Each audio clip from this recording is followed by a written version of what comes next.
안녕하세요. 강사 신현주입니다. 오늘은 팝아트에 대해서 배워보려고 합니다.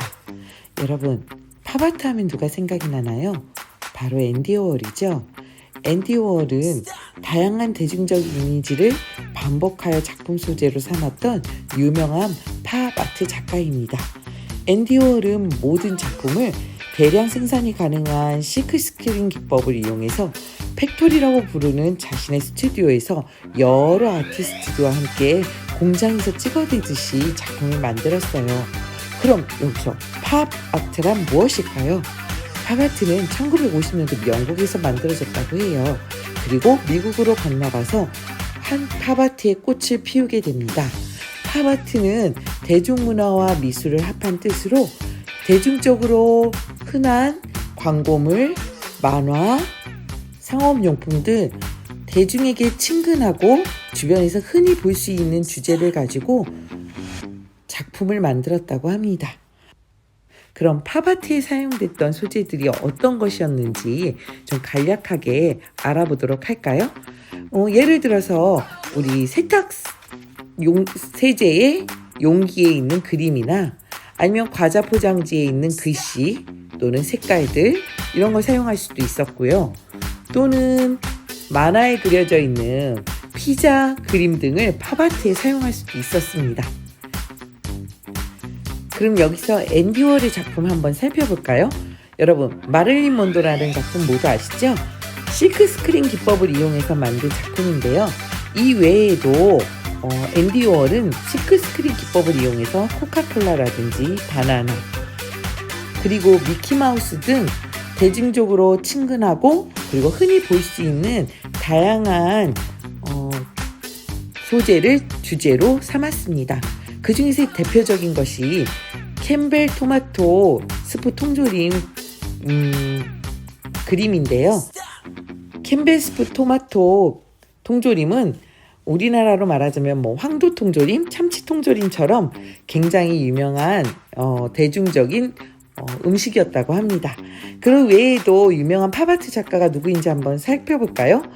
로이 리히텐슈타인이라고 만화적인 기법을 이용해서 팝아트를 만들어낸 작가입니다. 여러분 많이 보셨을 거예요. 헤어 리본을 한 소녀라는 작품도 굉장히 유명하고요. 더 유명한 작품이 하나 더 있죠. 이것은 바로 행복한 눈물이라고 여러분 한 번쯤은 다 보셨을 거예요. 광고에도 많이 나오고 그리고 어디 우리 인터넷에 돌아다니는 영상 같은 데에도 많이 등장을 하죠. 그 외에도 키스 헤링이라는 유명한 팝아트 작가가 있는데요. 이 작가의 작품은 의류라든지 펜시용품 등에 많이 사용되고 있습니다. 자, 그럼 우리가 이렇게 팝아트에 대해서 좀 자세히 알아봤는데요. 그러면 우리가 팝아트를 좀 더 멋지게 디자인할 수 있도록 한번 그 방법을 배워보도록 하겠습니다. 자, 팝아트를 한번 도전해 볼까요? 자, 팝아트를 하기 위해서 오늘은 좀 여러 가지 재료를 제가 준비해 보도록 하겠습니다. 도화지가 있어야 되고요. 그 다음에 검정색 도화지, 그리고 노란색 색지, 색종이 등이 준비해 주시면 좋을 것 같아요. 먼저 팝아트를 그리기 위해서는 어떤 소재를 가지고 그릴 건지 정해야 해요. 근데 주변에 있는 여러 가지 사물이나 물건들을 가지고 그리면 좋은데 딱히 생각이 나지 않는다면 여러분들이 사진이나 또 인터넷에 그림 등을 응용해서 그릴 수도 있어요. 여기 자료 사진 한번 보시면서 한번 내가 어떤 방법으로 팝아트 작품을 만들 건지 한번 구상해봐도 좋을 것 같아요. 그래서 이런 색감들을 많이 사용하는 것이 팝아트의 한 종류라고 생각하시면 됩니다. 그럼 제가 먼저 예전에 했던 팝아트 작품을 좀 보여드릴 건데요. 조금 간단하면서도 쉽게 만들 수 있는 팝아트 작품이에요. 색종이와 그리고 색지를 이용해서 좀 입체적으로 꾸며본 팝아트 작품입니다. 오늘은 이 방법을 이용해서 한번 만들어 볼 거예요. 그래서 먼저 스케치를 할 건데요. A4 용지 사이즈의 그 도화지에 먼저 팝아트에 사용된 물건을 한번 그려보도록 하겠습니다. 저는 음료수 캔을 한번 그려보도록 할 건데요. A4 용지를 세 부분으로 나눠서 3분의 1 크기 모양의 캔을 만들어 보도록 하겠습니다. 자, 캔을 한번 그려보는데요. 연필로 밑그림을 좀 그려주시고, 그리고 나서 이제 네임펜을 이용해서 외곽선을 그려주도록 하겠습니다. 자, 팝아트를 할 때는 너무 자세하게 그릴 필요는 없어요. 간결하고 특징이 되는 부분을 잘 표현해서 그려주면 됩니다.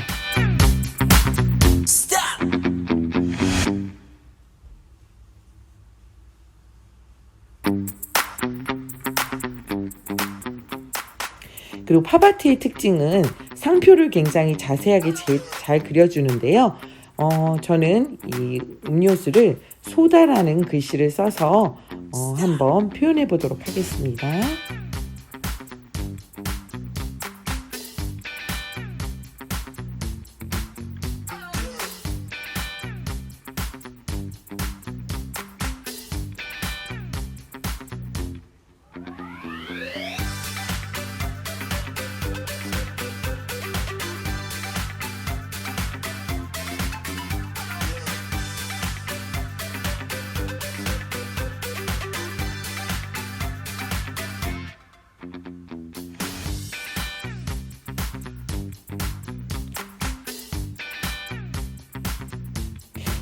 레모네이드로 하려다가요, 생각을 바꿔서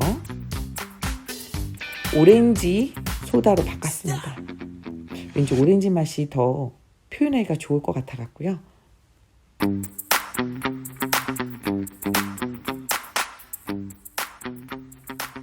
자, 이렇게 스케치가 끝났습니다. 그럼 이제 아까 말한 것처럼 네임펜을 이용해서 그림의 선들을 다 정리를 깨끗하게 해줄 거예요. 네임펜을 사용하실 때는 조심하셔야 되는 거 아시죠? 천천히 그려주세요.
네임펜으로 다 그렸으면 지우개를 이용해서 깨끗하게 지워주세요.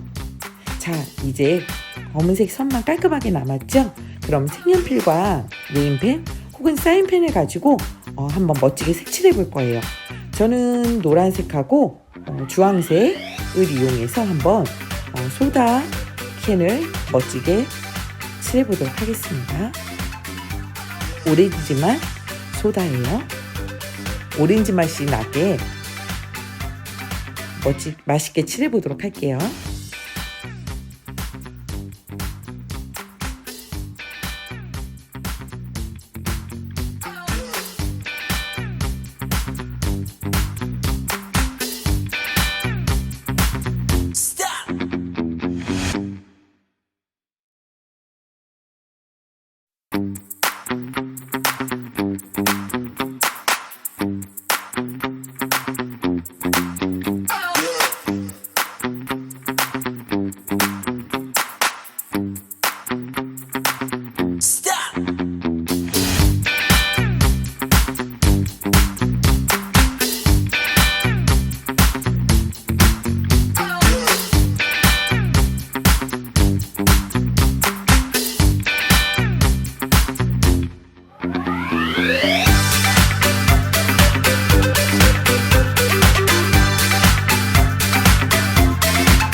자, 이렇게 채색이 다 끝나면 이제 오려 주셔야 되는데요. 가위를 이용해서 깔끔하게 캔 모양대로 오렸습니다.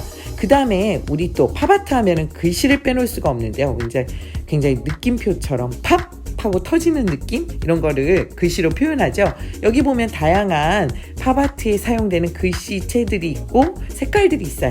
여러분들이 한번 참고하셔서 이런 글씨체나 색깔을 이용해서 한번 그려주시면 좋을 것 같습니다. 자, 저는 팝이라는 글씨를 써서 좀 강렬하게 표현해 보도록 할게요.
자, 색칠을 하고 그냥 놔둬도 훌륭하지만요, 요 색칠한 부분 위에 네임펜을 가지고 점을 찍어주면 좀 더 포스터의 그런 광고물처럼 느낌이 옵니다.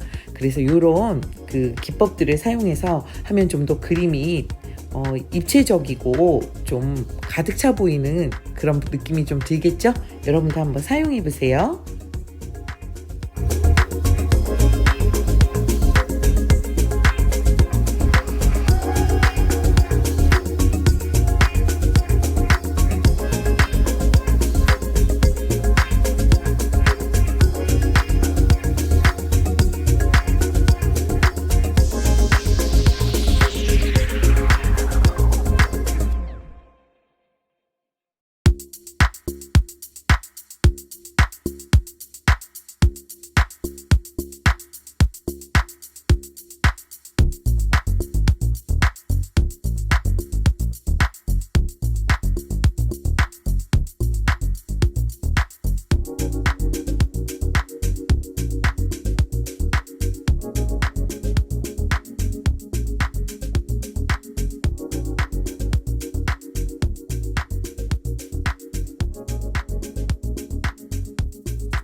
이렇게 채색이 끝나가면요, 이제 방금 전 음료수 캔처럼 우리가 한번 오려주도록 하겠습니다. 자, 라인을 따라서 꼼꼼하게 오려주세요.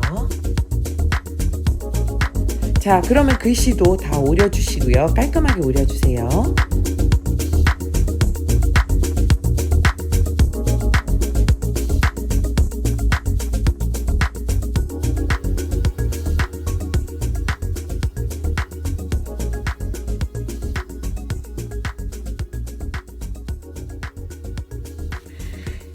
다 오리셨으면요, 검정색 도화지를 준비하셔서 우리 팝아트 작품을 한번 붙여볼 거예요. 그 전에 노란색 색지를 이용해서 팝아트를 좀 더 다채롭고 가득 차 보이게 꾸며주도록 할 거예요. 노란색 색지를 접고 싶은 마음대로 접은 다음에 그 선을 따라서 오려줄 거예요. 그리고 저는 좀 약간 규칙적이지 않고 불규칙적으로 약간 울퉁 삐뚤삐뚤하게 한번 붙여볼 거예요. 그게 좀 더 재밌을 것 같거든요. 자, 이렇게 좀 삐뚤삐뚤한 모양으로 3조각을 붙이도록 하겠습니다. 자, 이렇게 자신이 원하는 모양대로 붙여준 후에요. 색종이를 이용해서 음료수 캔 뒤에 붙일 그 별 모양을 한번 그려보도록 하겠습니다. 색종이를 오려서 붙여줄 거예요. 그래서 색종이에 별 모양을 그려주고 그 선을 따라서 오리도록 하겠습니다.